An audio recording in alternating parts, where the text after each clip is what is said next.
नमस्ते दोस्तों, स्वागत है आपका भारत चैनल पर, जहां हम आपको भारत की अद्भुत और रहस्यमय कहानियों से रूबरू कराते हैं। आज हम आपको लेकर चलेंगे एक ऐसी जगह जिसकी कहानी सुनकर आपके रोंगटे खड़े हो जाएंगे। यह है श्यामली हवेली की डरावनी और रहस्यमयी कहानी। क्या आप तैयार हैं? तो चलिए शुरू करते हैं। श्यामली हवेली, जो एक छोटे से कस्बे के बाहर स्थित है, 200 साल पुरानी एक भव्य हवेली है। इसे एक अमीर जमींदार राजा विक्रम सिंह ने बनवाया था, लेकिन उनकी क्रूरता और लालच ने इस हवेली को बदनाम कर दिया। यह हवेली संगमरमर से बनी थी और इसके चारों तरफ खूबसूरत बाग बगीचे थे। लेकिन एक घटना ने इस हवेली को हमेशा के लिए खौफनाक बना दिया। कहानी है कि राजा ने एक गरीब नौकरानी मीरा पर सोने की चोरी का झूठा इल्जाम लगाया। अपनी निर्दोषता साबित करने की गुहार लगाने के बावजूद राजा ने मीरा को तहखाने में बंद कर दिया, जहां उसने भूख प्यास से तड़पकर दम तोड़ दिया। मरने से पहले मीरा ने हवेली को श्राप दिया कि जो भी यहाँ रहेगा उसे कभी शांति नहीं मिलेगी। अजीब घटनाएं शुरू होती हैं। मीरा की मौत के बाद हवेली में अजीब घटनाएं होने लगीं। नौकरों ने रात में रोने और फुसफुसाने की आवाज़ें सुनी।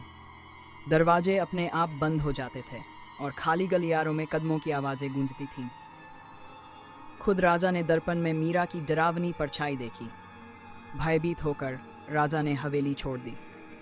सालों तक ये हवेली वीरान रही, लेकिन इसकी खौफनाक कहानियां लोगों तक पहुंचती रहीं।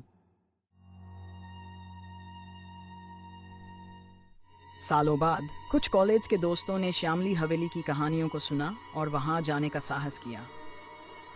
वे इन कहानियों पर यकीन नहीं करते थे और इसे मजाक समझते थे। जैसे ही वे हवेली के अंदर गए, एक ठंडी हवा का झोंका उनके स्वागत में आया, जबकि बाहर गर्मी का मौसम था। चारों ओर सन्नाटा था और माहौल बहुत भारी लग रहा था। दोस्तों ने हवेली का अलग अलग हिस्सा देखने का फैसला किया। एक दोस्त को मीरा की एक पुरानी डायरी मिली, जिसके पन्ने खून जैसे धब्बों से सने थे। दूसरा तहखाने तक पहुंच गया, जहां उसे एक अजीब परछाई दिखी। बाकी के दोस्तों ने ऊपर मंजिल से हल्की रोने की आवाजें सुनी। तभी हवेली का मुख्य दरवाजा अपने आप बंद हो गया और वे अंदर फंस गए। उनकी टॉर्च की रोशनी बार बार बंद हो रही थी और एक दोस्त ने टूटी खिड़की से एक सफेद चेहरा घूरते हुए देखा।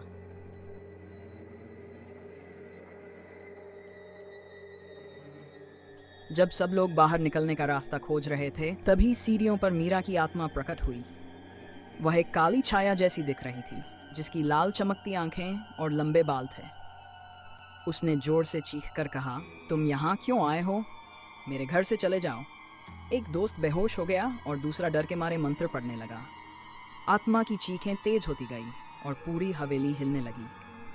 एक दोस्त ने हिम्मत करके मीरा से माफी मांगी और कहा कि वे सिर्फ उसकी कहानी जानना चाहते थे। ये सुनकर मीरा शांत हो गई। दरवाजे अपने आप खुल गए और वे सभी भागकर बाहर निकल गए।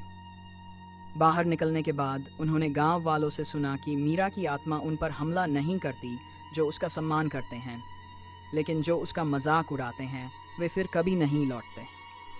आज भी श्यामली हवेली वीरान है और मीरा की आत्मा वहां की रखवाली करती है। तो दोस्तों, ये थी श्यामली हवेली की कहानी। क्या आपको यह कहानी सच्ची लगती है या सिर्फ एक दंतक था? क्या आप इतनी हिम्मत करेंगे कि इस हवेली में जाएं? अपने विचार कमेंट में ज़रूर बताएं। अगर आपको यह कहानी पसंद आई हो तो हमारे चैनल मेरी भारत को लाइक, शेयर और सब्सक्राइब करना न भूलें। अगली बार फिर मिलेंगे एक नई कहानी के साथ। तब तक सुरक्षित रहें और जिज्ञासु बने रहें।